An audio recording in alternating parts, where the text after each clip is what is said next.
ಬಜೆಟನ್ನು present ಮಾಡಿದ್ದಾರೆ. ನಮ್ಮ ರಾಜ್ಯದ ಅಭಿವೃದ್ಧಿ ಮತ್ತು ಈ ಸಮಾಜದ ಎಲ್ಲ ವರ್ಗದ ಜನರಿಗೆ ನ್ಯಾಯ ಒದಗಿಸ್ತಕ್ಕಂಥ ರೀತಿಯಲ್ಲಿ ಈ ಬಜೆಟ್ ಬಂದಿದೆ. ಬೆಂಗಳೂರಿನ ಅಭಿವೃದ್ಧಿಗೆ ಒಳ್ಳೆ ಫಂಡ್ ಕೊಟ್ಟಿದ್ದಾರೆ. ಬೆಂಗಳೂರಿನ ಅಭಿವೃದ್ಧಿ ಆಗಬೇಕು, ರಾಜಧಾನಿ ಇನ್ನೂ ಹೆಚ್ಚಿನ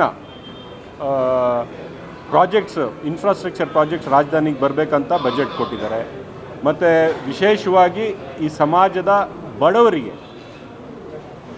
ಸಿಗಬೇಕಂತ ನ್ಯಾಯ ಈ ಬಜೆಟಲ್ಲಿ ಸಿಕ್ಕಿದೆ. ಎಲ್ಲ ಜಾತಿಯ ಬಡವರಿಗೆ ಈ ಬಜೆಟು ಒಂದು ಸ್ಪಂದನೆ ಮಾಡಿದೆ.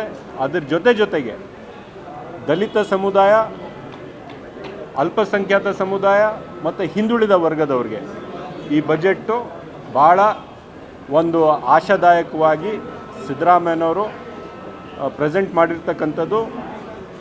ಅವ್ರಿಗೆ ಧನ್ಯವಾದಗಳನ್ನು ಹೇಳೋಕ್ಕೆ ನಾನು ಬಯಸ್ತೇನೆ.